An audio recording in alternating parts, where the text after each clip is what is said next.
नमस्कार। आज हम बात करने वाले हैं सुभाष चंद्र बोस के एक बहुत ही शक्तिशाली सपने के बारे में। उन्होंने इसे नाम दिया था तरुण के स्वप्न। और ये सिर्फ राजनीतिक आज़ादी की बात नहीं थी। नहीं, ये तो एक आज़ाद भारत के भविष्य की एक बहुत ही गहरी, एक बहुत ही भावुक तस्वीर थी।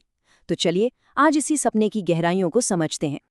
ये आवाज, ये नारा, तुम मुझे खून दो मैं तुम्हें आज़ादी दूंगा।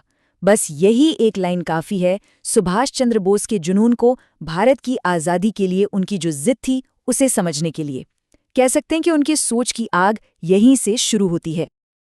तो आज हम क्या क्या देखने वाले हैं। सबसे पहले तो नेताजी को थोड़ा करीब से जानेंगे, फिर समझेंगे कि उनका वो शक्तिशाली सपना आखिर था क्या, उनके हिसाब से एक आदर्श समाज कैसा होना चाहिए था, और फिर ये भी देखेंगे कि ये सपना उन्होंने युवाओं को एक तोहफे के तौर पर कैसे दिया। और आखिर में बात करेंगे उनकी विरासत की जो आज भी हमारे साथ है। तो चलिए शुरू करते हैं। सबसे पहले बात करते हैं उस शख्सियत की, उस विजनरी की, जिनके एक सपने ने सच में पूरे देश में एक प्रेरणा की आग सी लगा दी थी। पूरा देश उन्हें नेताजी कहता था, और उनका मकसद, उनका मोटिव बिल्कुल क्रिस्टल क्लियर था, भारत को ब्रिटिश राज से आज़ाद कराना। और ये सिर्फ एक बात नहीं थी, ये एक ऐसा लक्ष्य था जिसके लिए उन्होंने वाकई अपना सब कुछ दांव पर लगा दिया था। उनका सफ़र देखिए, उड़ीसा के कटक में जन्म हुआ और उनका पूरा जीवन ही संघर्ष की कहानी है। ब्रिटिश हुकूमत के खिलाफ लड़ते हुए एक बार नहीं कई बार जेल गए, पर हिम्मत नहीं हारी, और फिर आखिरकार उन्होंने आज़ाद हिंद फौज की कमान संभाली, जो उनके विजन और उनके संकल्प का सबसे बड़ा सबूत है। तो सवाल ये उठता है कि नेताजी के इन सारे कामों के पीछे, इस सारे संघर्ष के पीछे आखिर वो ड्राइविंग फोर्स क्या थी? वो क्या चीज़ थी जो उन्हें आगे बढ़ा रही थी? वो था एक बहुत शक्तिशाली सपना। तो चलिए अब सीधे उसी सपने की बात करते हैं।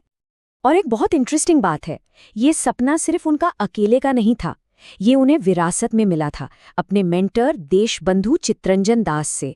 और यही सपना समझिए उनकी ताकत का सोर्स बन गया।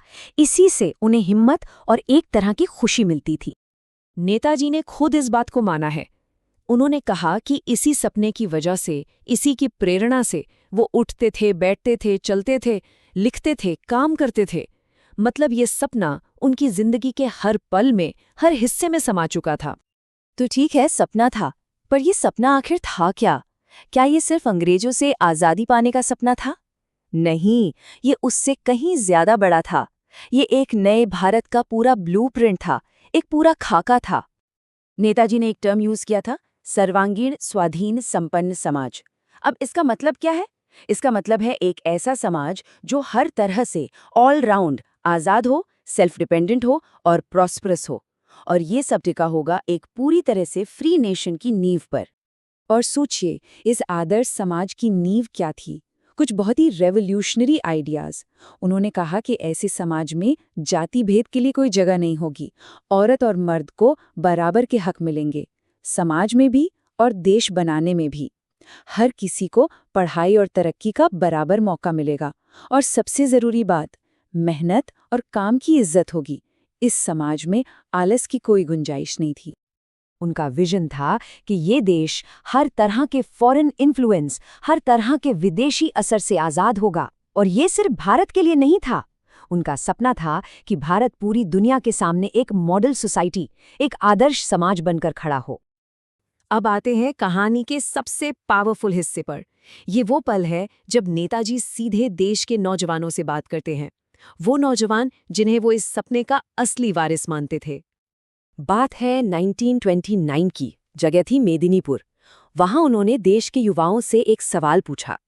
उन्होंने कहा, मेरे तरुण भाइयों, आप लोगों को देने के लिए मेरे पास है ही क्या?